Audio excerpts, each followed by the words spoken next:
جندب بن جنادہ رسول اللہ صلی اللہ علیہ وسلم کے اشتیاق میں، محبت میں، تلاش میں اپنے گاؤں سے نکل کے مکہ آ گئے. 2-3 دن گزارے. تیسری رات کو علی ابن ابی طالب سے بات ہوتی ہے اور ان کو پتہ چلتا ہے کہ علی رسول اللہ کے چچا کے بیٹے اور مجھے صبح ملوا دیں گے. ساری رات بڑی ایکسائٹمنٹ میں گزرتی ہے. صبح رسول اللہ کے پاس وہ لے کے جاتے ہیں.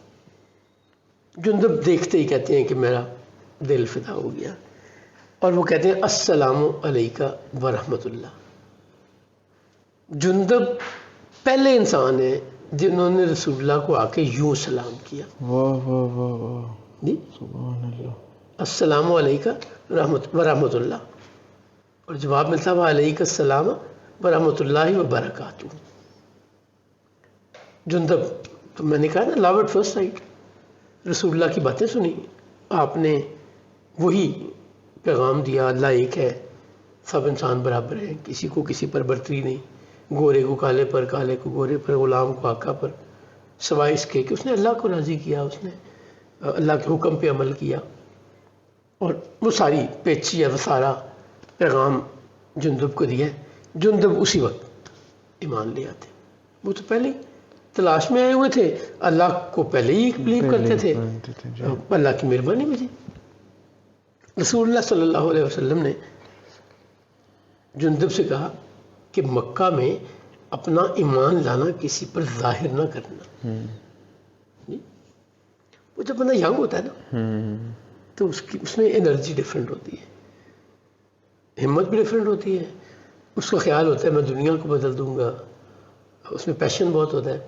ان کا اللہ کے رسول, آپ اللہ کے سچے رسول ہیں, میں ان سب کے درمیان جا کے اعلان کروں گا. پھر وہ جذبہ بھی ٹھاٹے مار رہا ہوگا. جی ظاہر ہے. اچھا وہ اچیومنٹ بھی, اکمپلشمنٹ بھی ہو گئی. جو وہ ڈھونڈنے یا جس کے لیے آئے تھے وہ مل بھی گیا, اور ملنے کے بعد انہیں یہ بھی احساس ہو گیا کہ I am at the right point, he is the person I was looking for. Allah نے مجھے مہربانی کی ہے, ہدایت دی ہے. سرکار نے فرمایا کہ اب تم یہاں سے واپس چلے جاؤ گاؤں اپنے, اور جب تمہیں ہماری فتح کی خبر ملے تو ہمارے پاس آ جانا. انہوں نے جذبات میں, شوق میں سرکار کو کہا کہ میں تو جا کے اعلان کروں گا. دار ارقم سے نکلے اور بیت اللہ میں آ گئے. بیت اللہ خالی نہیں ہوتا تھا کہ کوئی بھی نہیں ہے, ہر وقت وہاں پہ, کیونکہ سینٹر آف ایکٹیویٹی بیت اللہ تھا. دوسری وہ قریش ساری دنیا کے ریلیجیس لیڈرز تھے ان دس پوائنٹ آف ویو کہ وہ لوگوں کو عبادت سکھاتے تھے, عمرہ کیسے کرنا ہے. آج تو ہمیں پرنٹڈ مل جاتا ہے نا, آج تو ہمیں ویڈیوز مل جاتی ہیں, کمیونیکیشن بڑی بدل گئی ہے. تو وہ ان کو بتایا کرتے تھے. ان کی وہاں موجودگی ان کو امپورٹنٹ بھی بناتی تھی, لوگوں کو فیسیلیٹیٹ بھی کرتی تھی, اور ان کی سرداری بھی یہی تھی, ان کی انکم کا بھی باعث تھی. لوگ خدمت بھی کرتے تھے, قربانی اور باقی چیزیں. جندب نے جاتے ہی وہاں پہ بلند آواز میں کہا میں گواہی دیتا ہوں کہ اللہ ایک ہے, اس کے سوا کوئی عبادت کے لائق نہیں, اور محمد صلی اللہ علیہ وسلم اللہ کے بندے اور رسول ہیں. جندب کہتے ہیں یہ کہنے کی دیر تھی, مجھے نہیں پتہ چلا کس طرف سے کون کون آیا اور مجھے مارنے پیٹنے لگا. وہ مجھے خوب مارا پیٹا, اور جب مجھے مار رہے تھے تو مجھے احساس ہوا کہ رسول اللہ نے مجھے کیوں روکا تھا. پھر بھائی کی بات بھی یاد آئی ہوگی, انہیں مارا پیٹا جا رہا ہے. تو اب جناب عباس بن عبد المطلب بیت اللہ میں آ جاتے ہیں یا اس کے سین میں آتے ہیں, اور وہ دیکھتے ہی پہچان لیتے ہیں, اور لوگوں کو روک کے کہتے ہیں کیوں اپنے دشمن بنے بیٹھے ہو, جانتے ہو یہ شخص کون ہے؟ ہی فرام بنی غفار. تمہارا تجارتی راستہ بنی غفار کا نقصان کر کے تم اپنے لیے مصیبت کھڑی کرو گے, اس میں لڑائی ہو جائے گی کبھی. کس چیز کا دیکھیں قبائلی نظام ہے نا, وہ بنی غفار کے لیے سب سے امپورٹنٹ بنی غفار ہے, باقی چیزیں بعد میں. تو جہاں سے آپ جس ٹریڈ راؤٹ سے آپ جاتے ہیں آپ کو سیفٹی ملتی ہے, آپ کے قافلے کو لوٹا نہیں جاتا, آپ کو گزرنا بھی وہیں سے ہے, آپ کو ان سے بنا کے رکھنی ہے نا.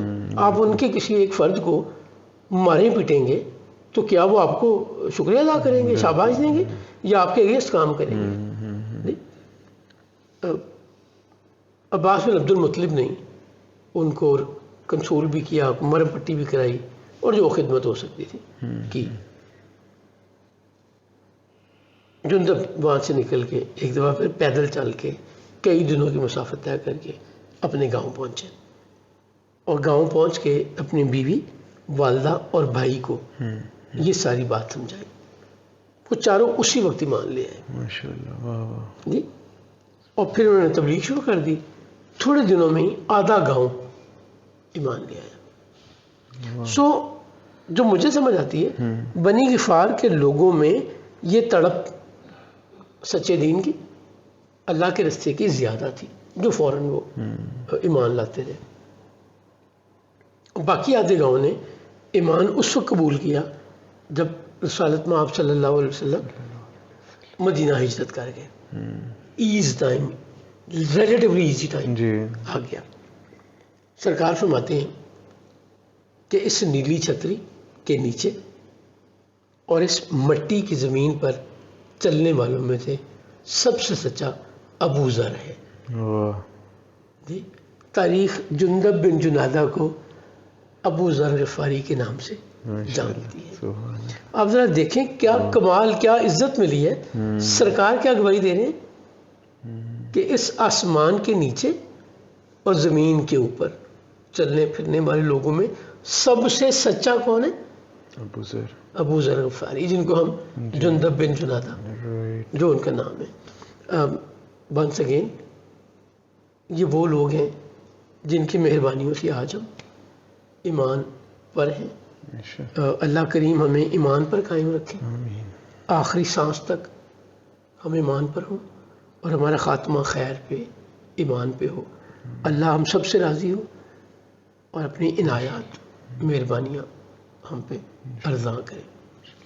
درود پاک سے ایپیسوڈ کا اختتام کرتے ہیں. انشاءاللہ تعالی نیکسٹ ایپیسوڈ میں اسی سلسلہ آگے بڑھیں گے. اللہم صلی علی سیدنا و مولانا محمد النبی الامی وعلی آلہ وصحبہ وبارک وسلم.